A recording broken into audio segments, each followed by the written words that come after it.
Hello అండి. ఈరోజు ఈ వీడియోలో వచ్చేసి వర్క్ బ్లౌజ్ కటింగ్ చూపిస్తానండి. ఒక సిస్టర్ వచ్చేసి వర్క్ బ్లౌజ్ కటింగ్ చూపించమని చెప్పారు. అయితే ఈ వర్క్ బ్లౌజ్ కటింగ్ చేసేటప్పుడు మాత్రం ఖచ్చితంగా కొన్ని టిప్స్ అయితే పాటించాలి. ఎందుకంటే నెక్కులు అనేవి కొన్నిటికి వెడల్పు వచ్చేస్తాయండి, కొన్నిటికి హైట్ కూడా ఎక్కువ వచ్చేస్తాయి. అందుకోసం మనమైతే దాన్ని అడ్జస్ట్ చేసుకొని ఇప్పుడైతే మనం కటింగ్ చేయాలి. సో దీనికి వచ్చేసి ఇవ్వండి, లైనింగ్ అనేది 1 మీటర్ అయితే ఖచ్చితంగా కావాలండి. 38 సైజ్ అనమాట. నేను మెజర్మెంట్స్ అనేవి తీసేసుకున్నానండి. బాడీ మెజర్మెంట్స్ అనేవి తీసేసుకున్నాను. నేను తర్వాత స్క్రీన్ మీద ఈ మెజర్మెంట్స్ అనేవి ఇస్తాను, ఒకసారి చూడండి. సో చూసారు కదండి, ఇట్లా ఫోల్డింగ్ అనేది మన వైపు ఉన్నది, ఓపెన్స్ అనేవి ఎదురుగా పెట్టేసుకోవాలండి. అయితే ఇక్కడ చూడండి, హెచ్చు తగ్గులు రాకుండా క్లాత్ అనేది కట్ చేసేయండి. ఇది కాటన్ దండి, లైనింగ్ తడిపి ఆరబెట్టినప్పుడు కొంచెం సాగుతుంది అనమాట. అలాగే ఐరన్ చేసి సో కరెక్ట్ లైన్ గా మనం మార్కింగ్ చేసుకొని మిగతా క్లాత్ తీసేయడమే. తర్వాత వచ్చేసి ఒక 1/2 ఇంచ్ వరకు అయితే ఖర్చు అనేది అక్కడ పెట్టేసుకోండి. చూసారు కదా, ఈ కిందన అనమాట. అయితే ఇక్కడ చూడండి, మీకు ఇక్కడ చెప్తాను. ఇది వైట్గా అవ్వడం వల్ల మీకు లైటింగ్ అంత కనిపించట్లేదేమో, చూడండి నేనైతే చెప్తున్నాను కదా. ఇవ్వండి ఇట్లా. అయితే హైట్ తీసేసుకున్నానండి. హైట్ వచ్చేసి 15 ఇంచీలు. దీనికి ఖర్చు పైన కూడా యాడ్ చేశాను, కిందన కూడా ఖర్చు యాడ్ చేశానండి. అంటే టోటల్గా 16 ఇంచీలు అనమాట పొడుగు వచ్చేసి ఈ బ్లౌజ్ పొడుగు. అలాగే చెస్ట్ వచ్చేసి 38 అండి. 38 డివైడెడ్ బై 4 అంటే ఒకవైపు 9.5 వస్తుంది కదండి. అంటే బ్యాక్ 2 పార్ట్స్, అలాగే 2 ఫోల్డింగ్, ఫ్రంట్ 2 ఫోల్డింగ్ కదా, అందుకోసము. సో తర్వాత వచ్చేసి ఇవ్వండి, నడుము వచ్చేసి 34.5 అండి. 34.5/4 ఎంత వస్తుందంటే 8.5కి కొంచెం ఒక గీట అనేది ఎక్కువ వస్తుందండి. ఇగోండి ఇట్లా పెట్టేసుకొని ఒక 1 ఇంచ్ డాట్కి, అలాగే 2 ఇంచెస్ ఖర్చు అనమాట. ఇక చూసారా, ఇట్లా అనమాట పెట్టేసుకొని ఇక్కడైతే రాసేది ఏంటంటే నడుము లూజ్ అని మీకైతే చూపిస్తున్నాను. ఈ స్కేల్తో ఇట్లా మార్క్ చేసుకోండి. అయితే డాట్కి పెట్టాం కదండి, దానికి కలపొద్దు, నార్మల్గా ఖర్చుకి పెట్టాం కదా, ఆ ఖర్చుకి మాత్రమే కలపాలి. సో ఇప్పుడు వచ్చేసి మీకు చూపిస్తుంది ఏంటంటే ఈ నెక్ షోల్డర్ ఎంత పెట్టేసుకోవాలని చెప్పేసి చెప్తున్నానండి. చెస్ట్ లూజ్ని బట్టి అయితే నేను పెట్టేస్తాను. ఇది 5.5 ఇంచులు అనేది నెక్ షోల్డర్ పెడుతున్నానండి. అయితే చంకదింపు వచ్చేసి ఫస్ట్ ఒక 6 ఇంచుల వరకు పెట్టేసుకొని ఇట్లా మార్క్ చేసేసుకొని ఫస్ట్ అయితే ఇట్లా లైన్ గీసేసి ఎల్ షేప్లో గీసేసుకోండి. సో ఇది మార్కింగ్ చేశాక అప్పుడు నెక్ ఎంత తీసుకోవాలి, అలాగే షోల్డర్ ఎంత తీసుకోవాలో చెప్తాను.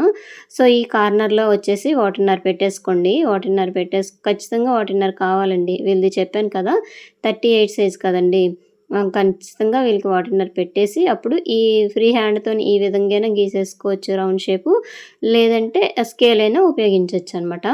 సో ఇప్పుడు ఖర్చు వదిలేసి ఇలా కొలిస్తే ఆర్మ్ లూజ్ వచ్చేసి 9 ఇంచీలు రావాలండి. కొంచెం తక్కువ వచ్చింది, అందుకోసం జస్ట్ చిన్నదే కిందికి దింపాను అనమాట. దింపేసి మళ్ళీ ఈ రౌండ్ షేప్ ఇట్లా మార్క్ చేసేసుకోవాలండి. మళ్ళీ ఒకసారి కొలుచుకోవాలి. అయితే ఈ కొలిచేటప్పుడు ఏం చేస్తారంటే ఇక్కడ ఖర్చు ఉంటుంది కదా, ఈ ఖర్చు దగ్గర నుంచి ఇలా కొలుచుకోవాలి. కొలిస్తే ఇప్పుడు కరెక్ట్గా వచ్చిందా లేదా చూసేసుకోండి. ఇగో చూసారు కదా, ఇట్లా ఇప్పుడు 9 ఇంచులు అయితే వచ్చేసింది కదండి ఆర్మ్ రౌండ్. అయితే 9 ఇంచులు వచ్చింది కాబట్టి ఇంత వచ్చింది. అదే ఒకవేళ తక్కువ వచ్చింది అనుకోండి, 8, 7 ఇట్లా వచ్చింది అనుకోండి, ఈ చంకడౌన్ అనేది మనం తగ్గించుకోవాలన్నమాట. అదే ఆర్మ్ రౌండ్ అనేది ఎక్కువ వచ్చిందనుకోండి, చంకడౌన్ అనేది పెంచేసుకోవాలి. సో ఇట్లా మనమైతే అడ్జస్ట్ చేసుకోవాలండి. అలాగైతేనే అక్కడ టైట్ పట్టేయకుండా అలాగే కరెక్ట్గా వచ్చేస్తుంది అనమాట.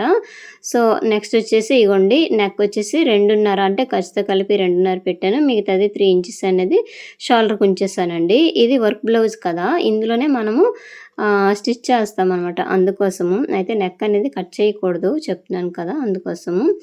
సో ఇక్కడ వీపు పొడుగు వచ్చేసి వీళ్ళకి 5.5 ఇంచీలండి. ఈ 5.5 ఇంచులకి ఇట్లా మార్క్ చేసేసుకొని క్రింద నుంచి అనమాట, ఈ పైన 2.5 పెట్టాం కదా, ఈ కిందని 3 ఇంచులు పెడుతున్నానండి. వీళ్ళది కొంచెం బ్రాడ్గా ఉంటుంది అనమాట, రౌండ్గా నెక్ అనేది, అందుకోసం 3 ఇంచులు పెట్టేసుకోవాలి. లేదంటే 1/4 ఇంచు తగ్గించేసి పెట్టచ్చు, మన ఇష్టం. అంటే కిందన ఎంత రౌండ్ అయినా పెట్టచ్చు, కానీ పైన మాత్రం కరెక్ట్గా పెట్టేసుకోవాలన్నమాట ఇలాగా.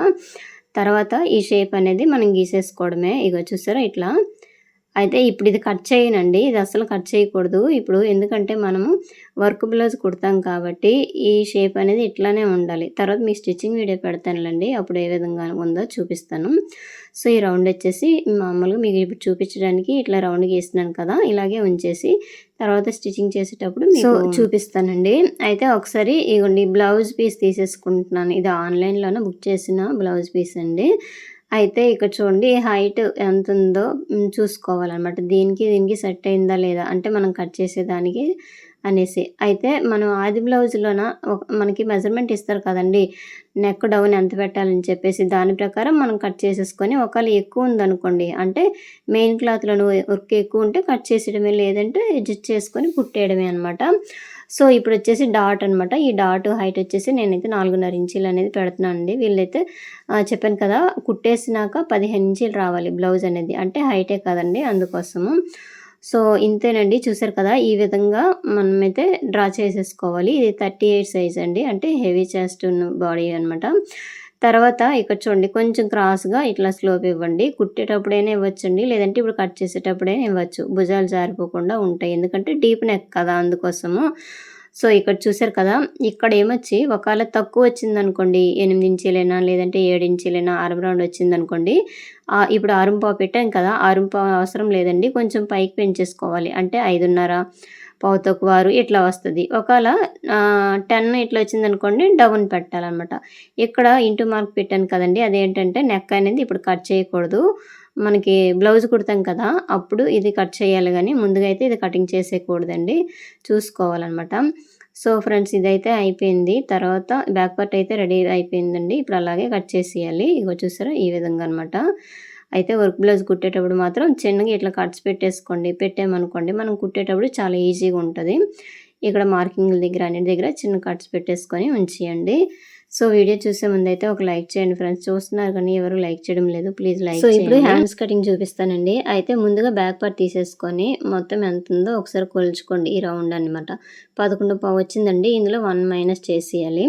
అయితే ఇప్పుడు హ్యాండ్స్ కటింగ్ చూపిస్తాను చూడండి. హ్యాండ్‌ని ఇట్లా ఫోల్డింగ్ చేసుకోండి. 4 లేయర్స్ 2 హ్యాండ్స్ కింద వచ్చేస్తాయి. కిందని రెండిటికి ఖర్చు పడతదండి.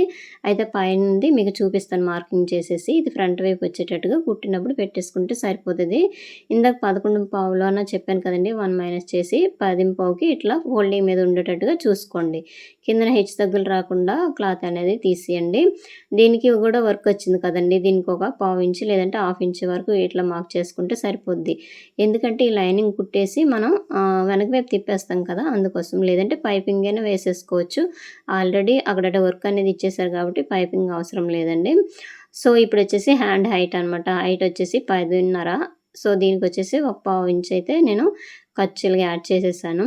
తర్వాత వచ్చేసి ఇక్కడ చంక్ డౌన్ పెట్టాలనమాట. ఈ డౌన్ వచ్చేసి 3.5 ఇంచులకి ఇట్లా మార్క్ చేసేసుకోండి. ఇదే 3.5 ఈ చివరని. సో, ఫస్ట్ అయితే స్ట్రైట్ లైన్ అనేది ఇట్లా గీసేయండి. తర్వాత వచ్చేసి ఇక్కడ ఉంది కదా! ఈ విధంగా క్రాస్‌గా చూసుకోండి. 9 ఇంచులు ఇందాక ఆర్మ్ రౌండ్ ఉంది కదండీ! అదే 9 ఇంచులు ఇట్లా మార్క్ చేసుకొని కిందని లూజ్ అనమాట. లూజ్ వచ్చేసి 6 ఇంచీలు. అంటే ఫోల్డింగ్ మీద 6 ఇంచులనమాట. ఈ పైన 2 ఇంచులకి ఇట్లా మార్క్ పెట్టియండి. పెట్టేసి కొంచెం కర్వ్ తిప్పినట్టుగా ఇలా తిప్పేసి ఫ్రీ హ్యాండ్‌తోని ఇలా కర్వ్ ఇచ్చేయడమే. ఒకసారి ఇట్లా కొలుచుకోండి 9 ఇంచులు వచ్చిందో లేదని. ఒకవేళ 9 ఇంచుల కంటే ఎక్కువ వచ్చిందంటే కొంచెం ముందుకు జరపండి. అట్లయితే అడ్జస్ట్ అయిపోద్దనమాట. ఎందుకంటే ఇక్కడ కర్వ్ కదండీ! కొంచెం ఒక పావు ఇంచు తగ్గించినా పర్వాలేదు. మనం కుట్టేసరికి అడ్జస్ట్ అయిపోద్దనమాట. సో, ఇక్కడ చూడండి ఒక 2 క్లాతులైతే బ్యాక్ సైడ్‌వి జాయింట్ అనేది పడతది. కుట్టేటప్పుడు చూపిస్తానండి. ఇక్కడ చూడండి హ్యాండ్ ఇది కరెక్ట్‌గా బ్యాక్ పార్ట్‌కి సరిపోతుందా లేదని ఈ విధంగా చెక్ చేసుకుంటే సరిపోతది. సో, కరెక్ట్‌గా అయితే వచ్చేసిందండి. హ్యాండ్ అలాగే బ్యాక్ పార్ట్ కట్ చేసాం కదా! ఇప్పుడైతే ఫ్రంట్ పార్ట్ కట్ చేస్తున్నాను చూడండి. ఈ ఫ్రంట్ పార్ట్‌కొచ్చేసి మిగతా క్లాత్ ఉంది కదా! హ్యాండ్స్ అలాగే బ్యాక్ పార్ట్ తీసేగా ఆ క్లాత్‌ని ఇట్లా పెట్టేసుకోండి. అంటే అడ్జస్ట్ చేసుకోవాలండి. ఎటువైపు వస్తుందని చూసుకొని బ్యాక్ పార్ట్‌ని ఇట్లా క్రాస్‌గా వేసుకోండి. అంటే ఇది క్రాస్ కటింగ్ కాబట్టి ఇట్లా క్రాస్‌గా వేసేసుకొని బ్యాక్ పార్ట్ ఏ విధంగా ఉందో అదే విధంగా మార్కింగ్ అనేది చేసేయండి.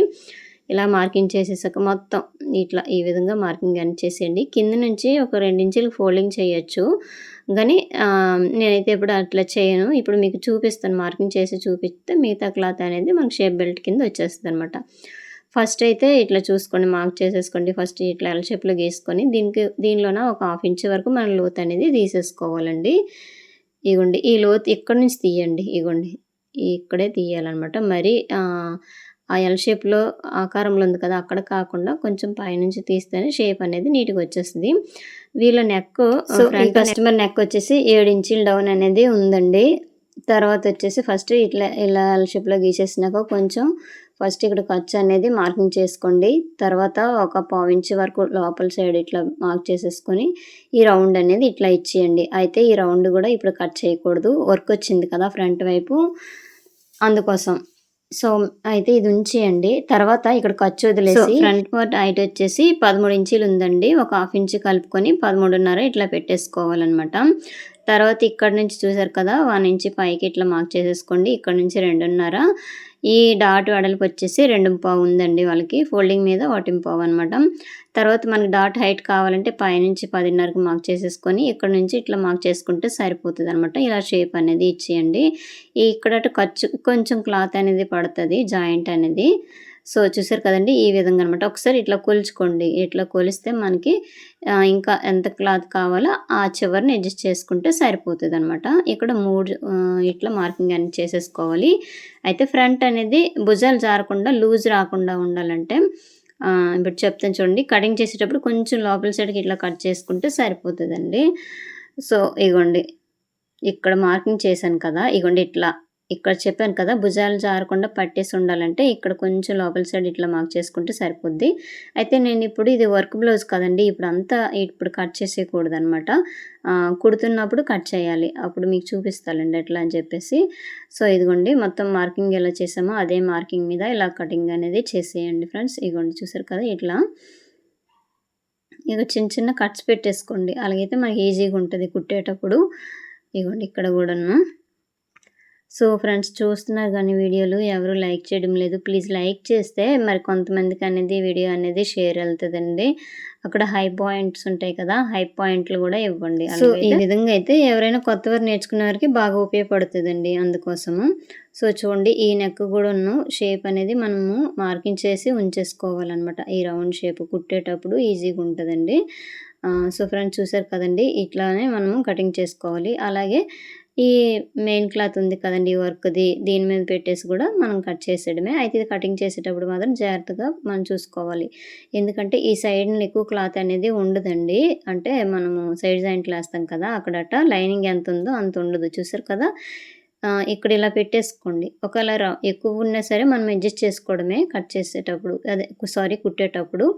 ఇక చూసారు ఇట్లా పెట్టేసాం కదా, పెట్టేసినాక ఇక్కడ సైడ్ని క్లాత్ అనేది చాలలేదు, అక్కడ మనకి క్లాత్ మీద ఉందనేసి కటింగ్ చేసుకొని వెళ్ళిపోయామనుకోండి, హ్యాండ్ అనేది అక్కడ కట్ అయిపోద్ది. అట్లా కాకుండా ఈ విధంగా కట్ చేసేసుకోండి. తర్వాత అక్కడట ఖర్చు అనేది మనం కుట్టేటప్పుడు యాడ్ చేసేసుకోవాలి. ఈ హ్యాండ్స్ కూడా ఇలాగే చేసుకోవాలండి. క్లాత్ ఎక్కువ ఉంటే పర్వాలేదు, లేదంటే ఈ వర్క్ ఉంది కదా, ఆ వర్క్ అనేది మన హ్యాండ్కి సెంటర్కి వచ్చేటట్టుగా ఇట్లా ఫోల్డింగ్ చేసుకొని కుట్టుకొని ఇంకా ఖర్చులు కావాలంటే అక్కడ స్టిచ్ అనేది చేసేసుకోవాలన్నమాట. ఖర్చులకి ప్రతి హ్యాండ్కి ఇట్లానే చూసేసుకోవాలి. అలాగే ఫ్రంట్ వైపు కూడా ఇట్లానే చూసుకోవాలండి. అయితే ఖచ్చితంగా ఖర్చులు అనేవి పడతాయి. ఎందుకంటే వర్క్ అనేది వేసేటప్పుడు వాళ్ళు కొంచెం ఒకే దీనిలో వేయకుండా ఎక్కడ ఖాళీ ఉంటే అక్కడ వేసేటట్టుగా వేసేస్తారు కొన్నిటికి. ఇంకా ఆన్లైన్లో వచ్చిన బ్లౌజులు అయితే మరి వాళ్ళు 2 పీసులు కూడా ఇస్తారండి వర్క్లు వేసేసి. అవన్నీ మనం జాయింట్ అనేది చేయాలన్నమాట. ఆ విధంగా అయితే మనం స్టిచ్ చేయాలండి. సో ఇదిగోండి ఇది ఫ్రంట్ వైపు అండి ఇట్లా. అయితే ఈ ఫ్రంట్ వైపుది ఇంకా చాలా వరకు ఇక్కడ జాయింట్ అనేది పడుతుంది, అందుకోసం మనం అడ్జస్ట్ చేసుకోవాలి. ఎటువైపు వస్తుందో చూసుకొని కటింగ్ అనేది చేసేసుకోవాలి. ఇగో చూసారా ఈ విధంగా అనమాట. ఇప్పుడైతే నేను ఫ్రంట్ ఒక సైడ్ అయితే మంచిగా వచ్చేటట్టుగా కట్ చేసేస్తున్నాను. కానీ ఇంకో సైడ్ వచ్చేసి జాయింట్లు పడినా పర్వాలేదండి, మనకి కుంగు కప్పేస్తుంది అనమాట, అందుకోసం. సో ఇంతేనండి వీడియో. వీడియో అనేసి లైక్ చేయండి, షేర్ చేయండి, సబ్స్క్రైబ్ చేయండి. Thank you for watching.